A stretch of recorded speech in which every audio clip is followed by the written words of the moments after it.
Tanah Melayu, salah sebuah negara yang terkaya di Tenggara Asia. Berkurun-kurun sudah, ianya menjadi tempat perhimpunan pengembara-pengembara dari barat dan timur. Mereka tiba kerana hendak berniaga, tapi banyak yang tinggal berumah tangga di sini dan mewah makmur mereka. Sebahagian besar negeri ini diselimuti dengan hutan tebal. Di tengah-tengah tulang belakangnya membanjar Gunung Titiwangsa, ulu dan punca sungai-sungai kita.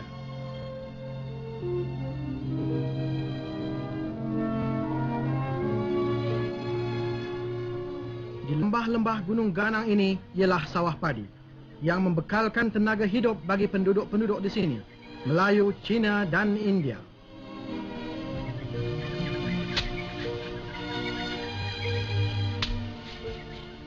Tetapi getahlah yang menjadi tiang iktisad tanah Melayu. Seluas 4 juta ekar tanah menatang getah kita yang memberi kerja kepada lebih 1 juta manusia di sini.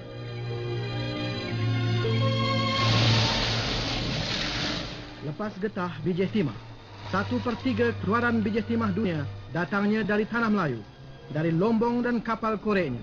Kedua-dua perusahaan utama ini telah mengkayakan negeri ini.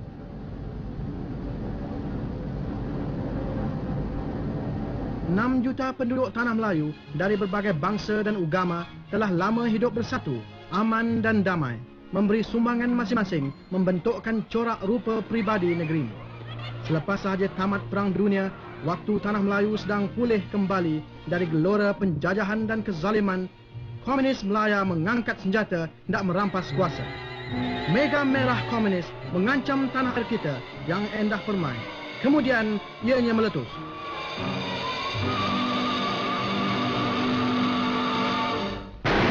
Huru-hara, porak-poranda, tanah Melayu dalam keadaan darurat. Pengganas komunis dari sarangnya di hutan menikam perusahaan-perusahaan penting, mengugut buruh, menghancurkan kilang dan mesin, merosakkan perhubungan dan membunuh mereka yang enggan tunduk.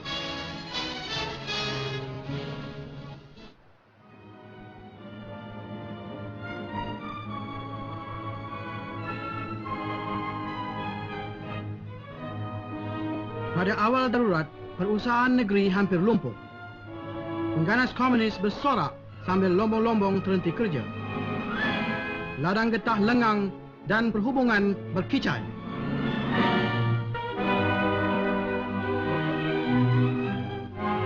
Nampaknya seolah-olah tiada perlindungan lagi tentang musuh yang tiada berperi kemanusiaan ini.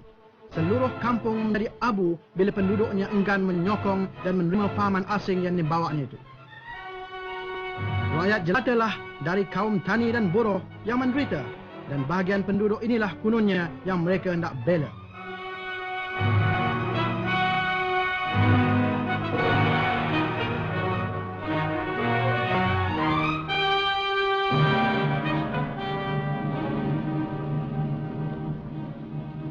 Penduduk tanah Melayu terkejut oleh keganasan ini, hampir-hampir hilang semangat. Wasangka dan kecewa, kecut dan takut merasuk di hati masing-masing. Inilah pancaroba, inilah dugaan negara kita. Tetapi pengganas-pengganas itu melampau dalam kekejamannya, hingga hilang takut rakyat. Timbul pula benci dalam hati masing-masing. Apabila kerajaan menyeru, beribu pemuda-pemuda dari kesemua kaum tampil ke hadapan, rela mempertahankan tanah airnya. 24,000 daripadanya jadi mata-mata khas. Yang lain masuk pasukan kawalan kampung dan polis tambahan.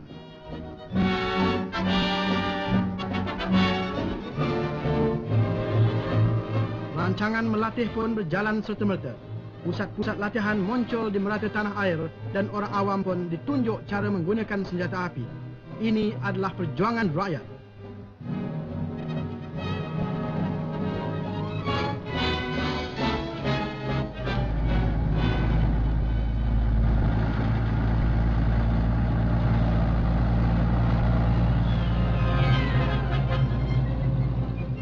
Kubu pertahanan segera didirikan di ladang-ladang dan di lombong-lombong.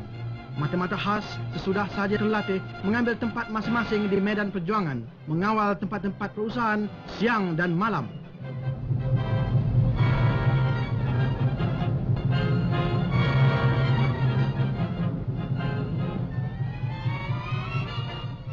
Langkah-langkah ini memberi kesan.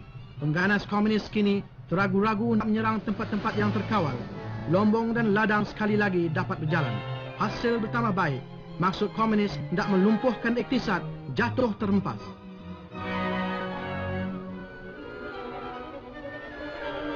Adalah penting mencegah gerak-geri komunis itu. Jadi satu gerakan pendaftaran nama telah dilancarkan. Tempat-tempat pemeriksa diadakan di jalan-jalan seluruh negeri.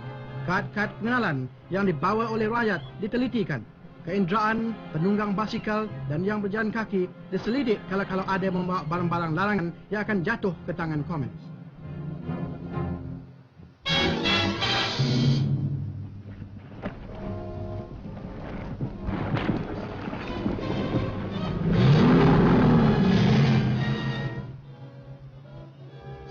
Pasukan polis yang sekarang reda dari tugasnya pergi menyerang musuh di tempatnya. Pasukan tentera juga menunjukkan taringnya. Serangan balas kini telah dimulai.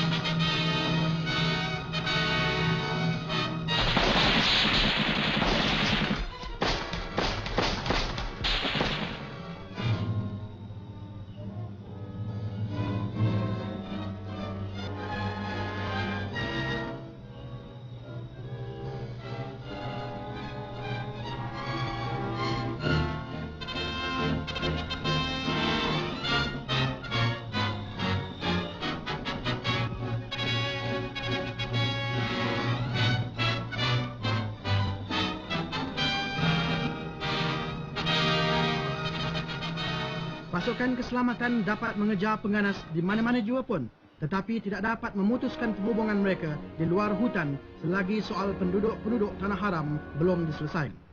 Penduduk-penduduk ini adalah pelari-pelari dari bandar dalam tempoh Jepun. Di sini mereka hidup dengan berkebun sayur. Mereka terdedah dari serangan dan ugutan komunis yang menuntut makanan dan wang serta bekalan. Ada hanya satu uraian saja bagi masalah ini. Pindahkan mereka. Pindahkan di tempat-tempat yang boleh dikawal.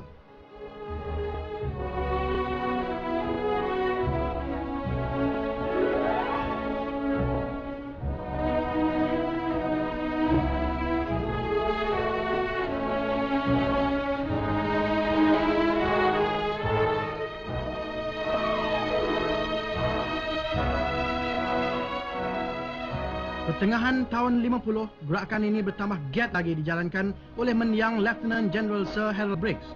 Seluruh ceruk rantau tanah Melayu, penduduk-penduduk dari kampung-kampung yang berbahaya berpindah ke kampung-kampung baru.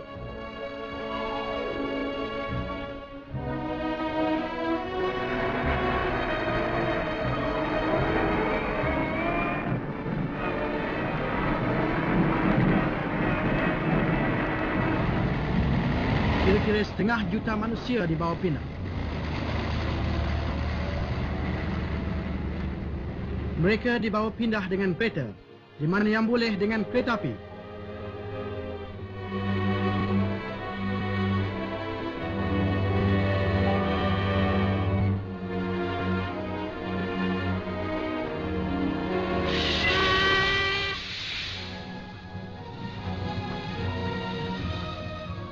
Di mana tiada jalan raya dan kereta api, mereka berpindah melalui sungai.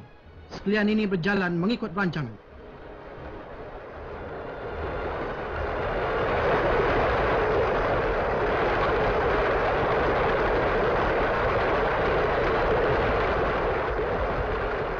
Keluarga-keluarga diberi sagu hati dan segala bantuan untuk hidup di tempat baru. Di sini mereka dapat bercucuk tanam dengan aman. Tiadalah mereka takut lagi bahawa hasil titik peluhnya dirampas pengganas yang buas itu. Gerakan ini adalah satu pukulan hebat terhadap musuh kita. Terputus hubungan dari rakyat. Masalah yang dihadapinya sekarang ialah makanan.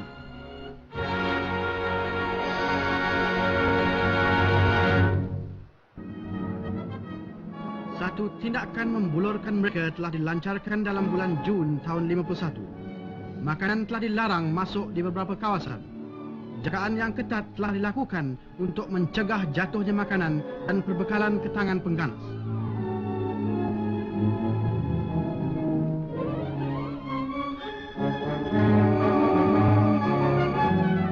Kampung, pekan, kampung-kampung baru dan rumah-rumah buruh menjadi tempat simpan makanan yang terkawal. Tiada sedikit pun diberi peluang makanan sampai ke tangan komunis.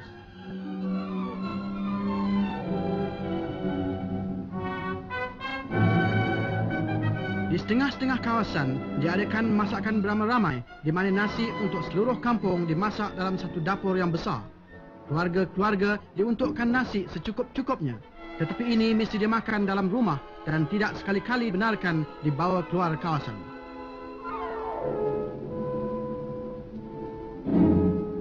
Sementara itu, pasukan keselamatan sambil menembus jauh ke dalam hutan, membakar sekalian ladang yang ditanamkan oleh komunis untuk bekalan makanan.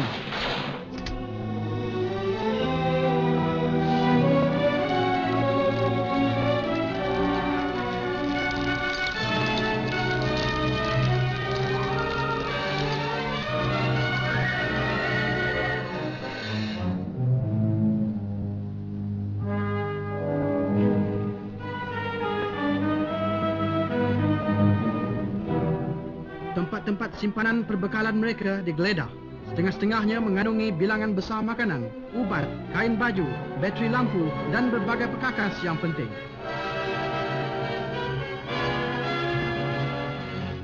Pasukan kawalan kampung dan polis tambahan pun berjaya membunuh pengganas. Tapi kerjasama penuh dari rakyat sangat perlu. Pemimpin-pemimpin kaum pun kini tampil ke hadapan. Dato' On berkata bahawa tindakan melawan komunis ini adalah satu peluang bagi tiap-tiap orang menunjukkan kejujurannya nak membantu kerajaan. Datuk Tan Cheng Lock pula menyeru supaya kaum Cina seluruhnya memberi sokongan dan kerjasama sepenuhnya kepada kerajaan. To make a success of this mobilization. Bulan melawan pengganas dianjurkan oleh kerajaan. Berjalan sahaja gerakan ini, 500,000 penduduk dari segala peringkat datang melamarkan diri. Sambutan besar-besaran ini menafikan sama sekali di ayah komunis bahawa mereka disokong oleh rakyat.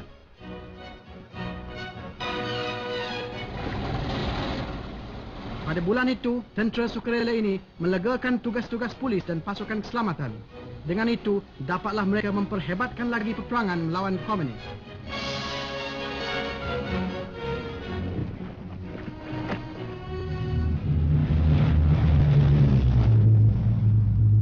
Pasukan udara Commonwealth tidak pula kurang penting peranannya. Sambil membekalkan tentera darat, mereka tiada henti mengebom sarang-sarang pengganas.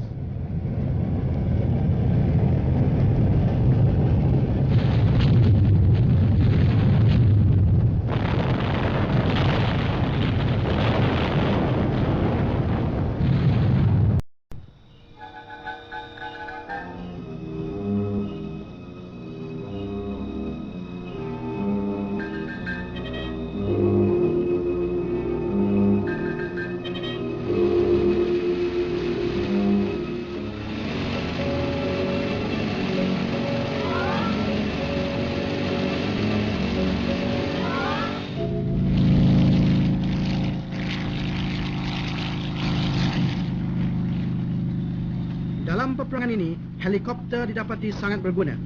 Askar-askar segera diangkut terus ke tengah-tengah belantara dengan tidak payah mereka berjalan berhari-harian lamanya.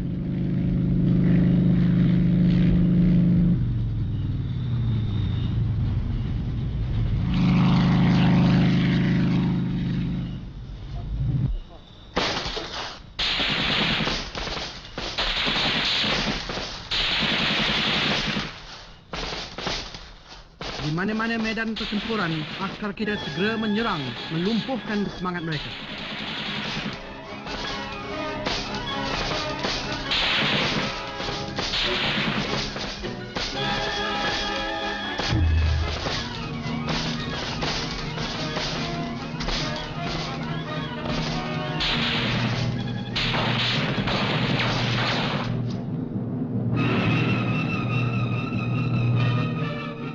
Sungguh pun banyak musuh yang tertewas, namun mereka berkeras lagi. Dalam tahun 51, keganasan makin bertambah. Musuh kita itu buas lagi ganas. Dengan serangan-serangan hendap di tempat-tempat yang tidak disangka-sangka, mereka dapat menewaskan pasukan keselamatan kita beberapa kali.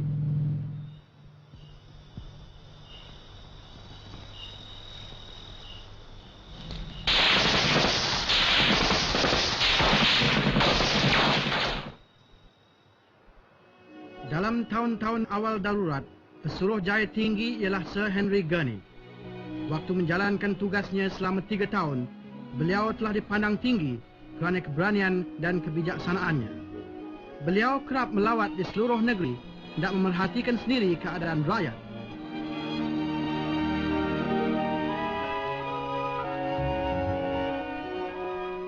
Waktu melawat-lawat inilah, maka Sir Henry Gurney menemui ajalnya ketika keretanya diserang hendak oleh pengganas di selekoh jalan yang berbahaya pada pagi 7 hari bulan Oktober tahun 1951. Pembunuhannya mengejutkan negara dan dunia.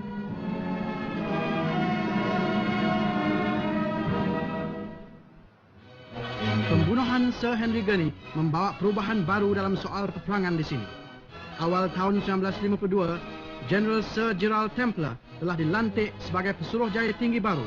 Seorang prajurit sekarang memandu negara.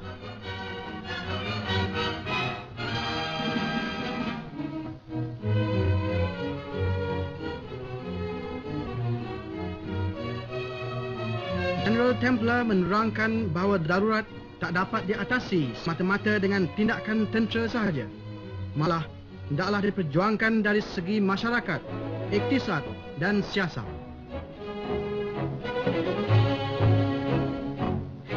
Tugas pertama Templer ialah memperkemaskan alat-alat peperangan.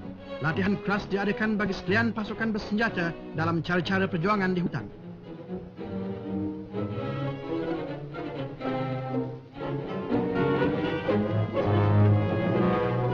Pada kali pertama, wanita telah diambil di dalam pasukan kawalan kampung. Gerakan sedia berhemat telah dijalankan oleh pasukan polis bagi menawan hati rakyat yang taat setia.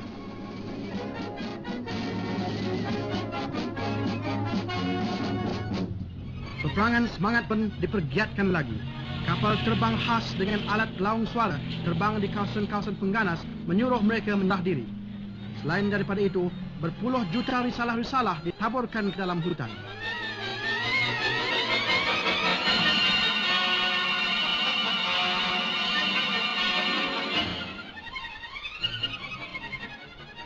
Perkhidmatan penerangan pun disusun semula dan diperbesarkan lagi. Orang awam digalakkan tampil ke hadapan dengan keterangan-keterangan mengenai pengganas komunis. Di setengah-setengah kampung, kertas soal jawab dikirimkan kepada penduduk-penduduk dan keterangan-keterangan mengenai gerak-geri pengganas komunis itu dapat dihantarkan secara rahsia melalui pos. Kerajaan juga mengumumkan hadiah-hadiah besar bagi keterangan-keterangan yang menghasilkan tertangkap atau terbunuhnya pengganas itu. Pesuruh jaya tinggi tidak berhenti melawat pasukan keselamatan. Waktu inilah pasukan kawalan kampung memuncak kekuatannya hampir 1 juta orang.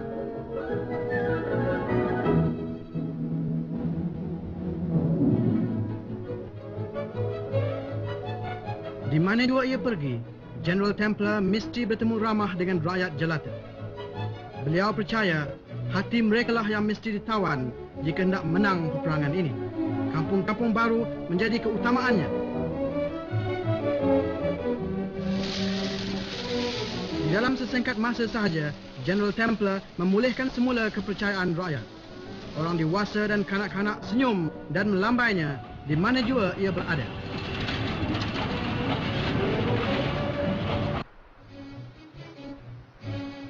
Tindakan Templer berhasil. Bulan Mei 52, pengganas mula menyerah diri beramai-ramai.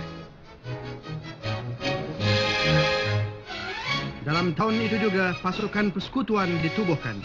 Satu langkah menyatukan penduduk-penduduk dari berbagai bangsa serta membulatkan taat setia mereka.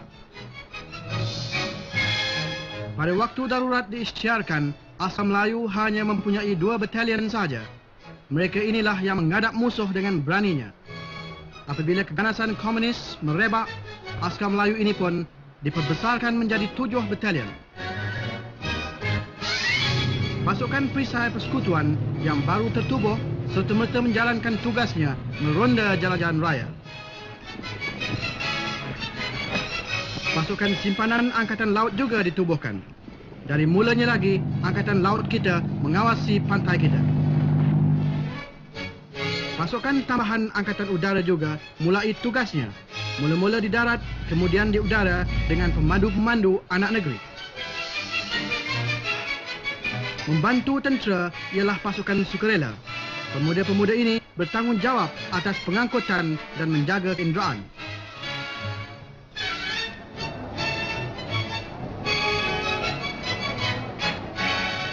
Sumbangan Commonwealth pun bertambah.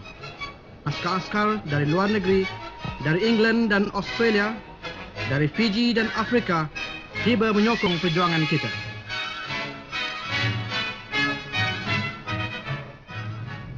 Tamat sahaja berlatih, mereka pun mara bertempur.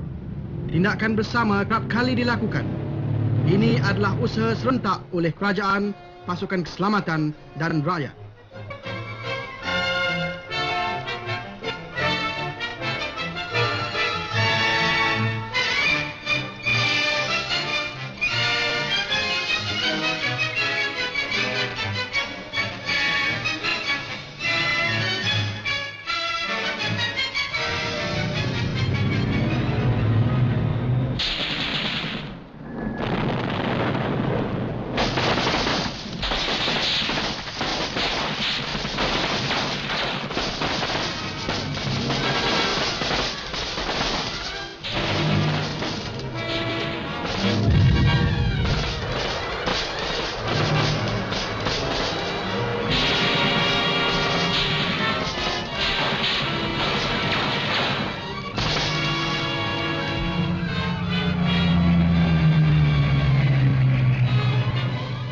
Bagaimana hebat tindakan kerajaan, demikianlah pula berat kerugian pengganas.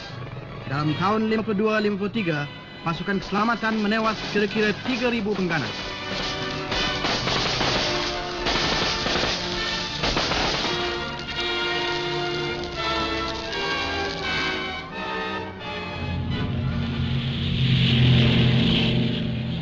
Sungguh pun begitu teruk tanggungan mereka, namun mereka masih jadi punca kekacauan selagi pengkalan-pengkalan mereka jauh di dalam hutan tidak dihancurkan. Ini kali yang pertama askar payung terjun digunakan.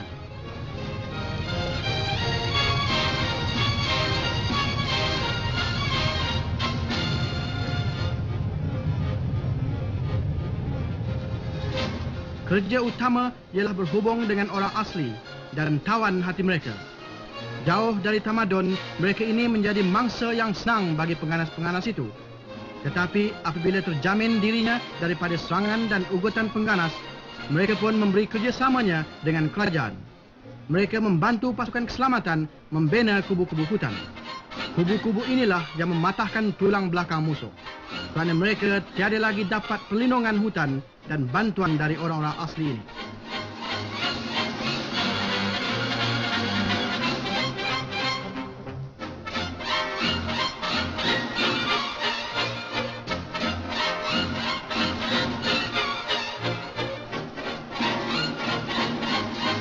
Selain daripada kepentingan tentera, kubu-kubu ini mendatangkan faedah bagi orang-orang asli.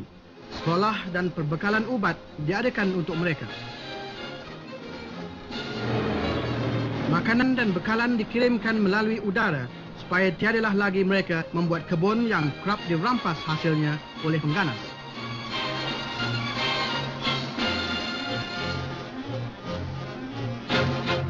Orang-orang asli ini serta kubu-kubu itu menyebabkan runtuhnya kekuatan musuh.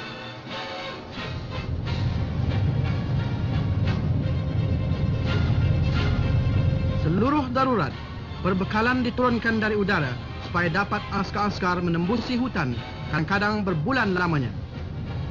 Sewaktu menggambar inilah, maka 2 orang penggambar Malayan Film Unit terkorban tatkala kapal terbangnya jatuh. Hanya gambar ini saja yang dapat dicari, tetapi mayat mereka gaib.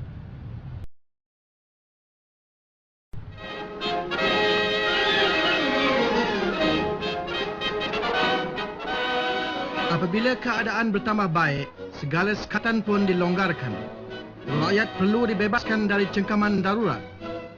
Dalam bulan September 1953, General Templer mengumumkan kawasan putih yang pertama, yang mengandungi 221 batu persegi sepanjang pantai Melaka. Tempat-tempat reksa disingkirkan. sekatan makanan dan lainnya dimansuhkan, dan segala barang-barang boleh diangkut di dalam kawasan yang diisytiharkan putih. Perintah berkurung ditiadakan lagi, dan penduduk-penduduk di kawasan putih dapat hidup seperti sedia kala.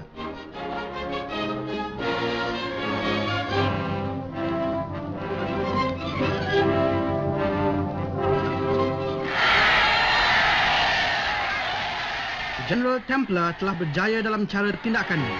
Kini selepas 2 tahun berkhidmat, beliau kembali ke tanah airnya diiring dengan ucapan selamat belayar dari penduduk-penduduk Tanah Melayu.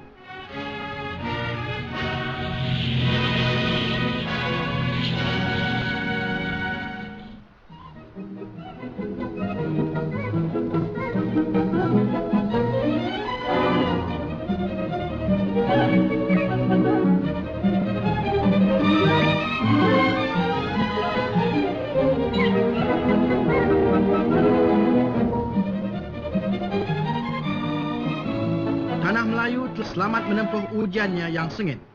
Rakyat tiada lagi berasa kecut, malah hilang takut, timbul pula harapan. Kesengsaraan tahun-tahun yang lalu telah menerbitkan semangat baru. Rakyat inginkan perubahan baru dan hidup baru.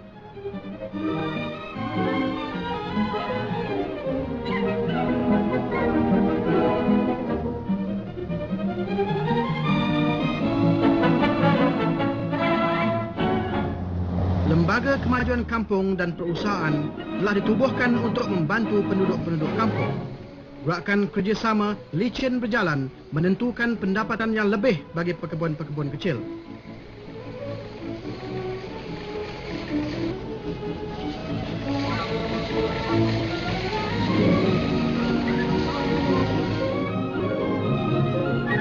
Kampung-kampung baru hasil dari tindakan darurat kini menjadi satu pusat usaha yang cergas lagi membesar.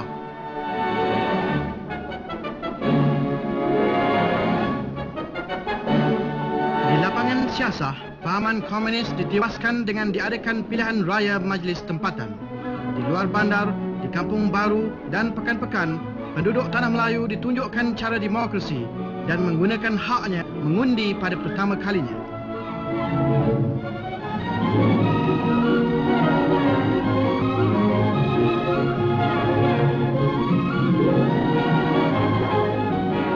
Fajar baru menyingsing di tanah air kita. Zaman kejahilan dan mengharapkan orang telah luput. Ahli-ahli majlis pilihan rakyat memimpin mengikut kehendak ramai. Sekalian ini menuju ke arah satu corak kerajaan yang demokratik.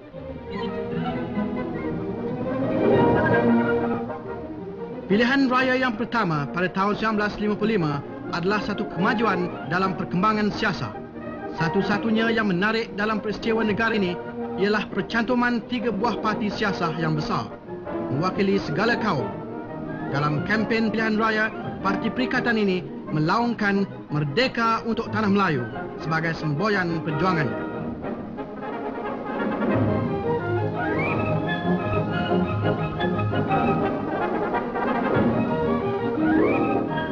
Pertandingan cukup sengit. Keputusannya satu kemenangan besar bagi Perikatan yang telah berjaya merebut 51 daripada 52 kursi. Rakyat telah memilih kerajaannya yang pertama. Tengku Abdul Rahman, pemimpin Parti Perikatan dan ketua kerajaan baru. Bagi menamatkan darurat, Tengku mengumumkan pengampunan beramai-ramai. Pihak komunis minta satu persidangan. Tengku setuju, tapi hanya untuk menerangkan syarat-syarat pengampunan itu. Dan dengan itu, segenap pandangan dunia sekarang ditumpukan selama 2 hari di Pekan Baling. Di dalam satu bilik darjah, perundingan berjalan di antara ketua-ketua kerajaan dengan kepala pengganas Chin Peng, Setiausaha Agung Parti Komunis. Sebagai dijangka, tuntutan pertama komunis ialah supaya diiktirafkan partinya. Ini telah ditolak sama sekali. Pihak komunis itu cuba nak menukarkan kekalahan tenteranya menjadi satu kemenangan siasat. Jadi gagallah persidangan itu.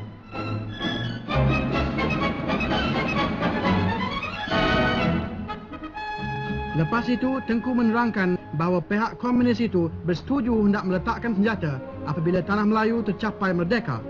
Ini sebagaimana kita sekalian maklum adalah janji palsu sahaja. Kini perjuangan diperhebatkan.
Teras fahaman komunis sekarang bereput. Bilangan pengganas yang mati atau tertawan memuncak.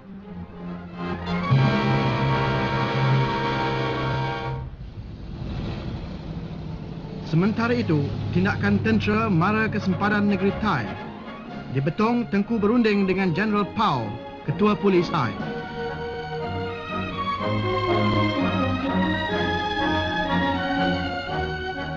Hasil perundingan ini, pasukan sempadan Thai diperkuatkan supaya dapat mereka tindak bersama melawan pengganas.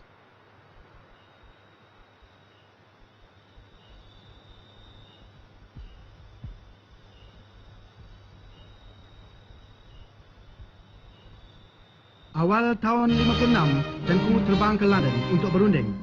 Tugasnya sekarang ialah untuk meyakinkan kerajaan British bahawa tanah Melayu sudah sampai masanya merdeka.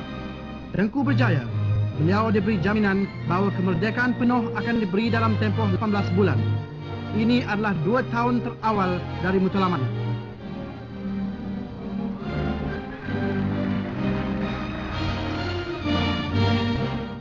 Tiada pernah sesuatu tanah takluk, lebih-lebih lagi yang dalam keadaan darurat, dapat kejayaan sedemikian besar.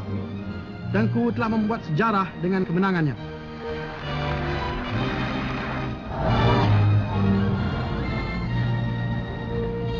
Balik ke tanah air, Tengku telah disambut sebagai kesatria dari medan perjuangan.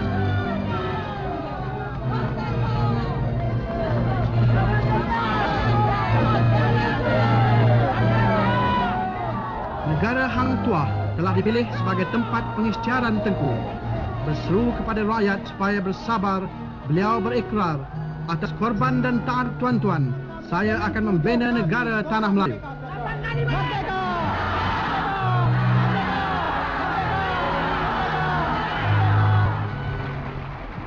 Dengan itu, lahirlah Persekutuan Tanah Melayu pada 31 Ogos 1957. Tanah Melayu telah merdeka dengan tiada tertumpah setitik darah pun. Kini Persekutuan dengan bangga mengambil tempatnya di antara negara-negara bebas di dunia. Rakyatnya bersatu padu taat kepada Seri Paduka Baginda Yang di-Pertuan Agong, lambang kedaulatan negara.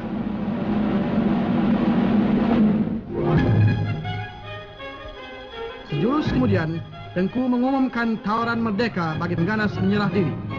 Ini adalah permulaan perarakan rakyat di seluruh tanah air, kebanyakannya diketuai oleh Tengku sendiri. Sangatlah berjaya tawaran merdeka itu hingga dilanjutkan tempohnya oleh kerajaan. Hingga tahun 58, 646 pengganas telah mengambil kesempatan akan tawaran menyerah diri itu. Kawasan putih pun meliputi daripada 20 hingga ke 80% negara kita. Kemenangan akhir terbayang tiada jauh lagi.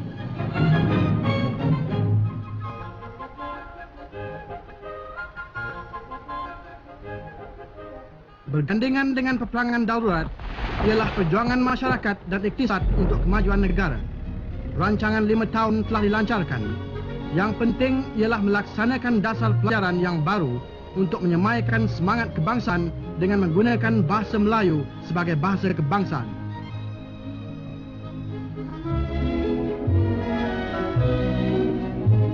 Perkhidmatan masyarakat dan kesihatan dibesarkan.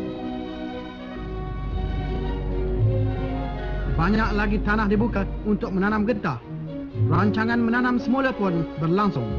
sekali lagi persekutuan menjadi pengeluar getah yang terbesar sekali di dunia. Tanah Melayu menanggung dengan sabar waktu biji timah merosot. Tetapi bila pulih semula, keluaran timah ini menjulang naiknya. Kemajuan yang besar ialah dalam lapangan perusahaan. Banyak negeri asing menanam modal di sini. Perusahaan perintis pun kembang luar dari dugaan.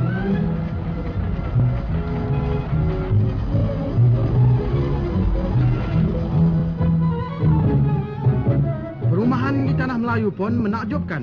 Berbagai bentuk bangunan muncul seperti cendawan.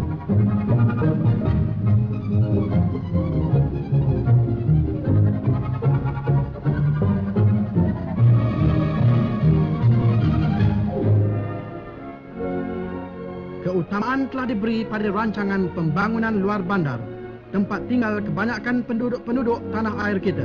Satu corak baru telah terbentuk di luar bandar.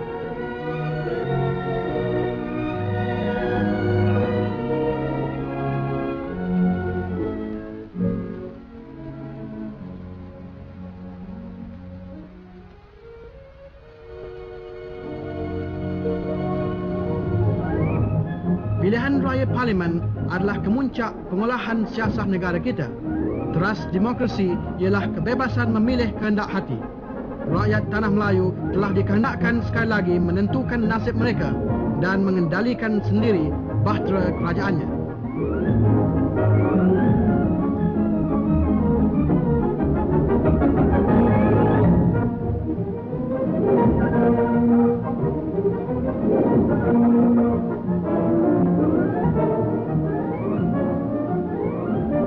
Keputusannya sekali lagi kemenangan bagi Parti Perikatan. Rakyat telah menaruh kepercayaan akan kerajaan yang diketuai oleh Tengku Abdul Rahman.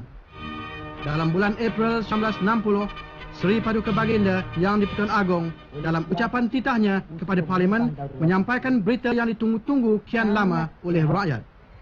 Maka kerajaan mereka bercadang hendak mengisytiharkan darurat ini tamat pada 31 hari bulan Julai. Dan dengan itu, pada 31 Julai 1960, sekalian undang-undang darurat akan dimansuh. Satu kemenangan bagi Tanah Melayu. Kita telah menempuh segala uji dan dugaan dengan hati yang cekal dan semangat yang kuat, lagi kokoh bersatu padu. Terhutang budilah kita kepada pasukan keselamatan, baik dari tanah air kita maupun dari Commonwealth, kerana taat mereka dan kerelaan mereka mengorbankan diri. Pujian juga diuntukkan kepada orang awam yang membantu pertahanan tanah air kita dan menjalankan tugasnya dengan segala keberanian dan ketabahan hati. Dalam taufan dugaan negara, banyak bunga yang mekar gugur. Kepada mereka, marilah kita hadiahkan Fatihah. Mereka telah mengorbankan diri untuk mempertahankan Ibu Pertiwi dan kebebasan demokrasi. Jauh sudah mereka dari mata kita, tapi di hati kita, mereka tetap berada memberi perangsang menurut jejak mereka, membela persekutuan Tanah Melayu.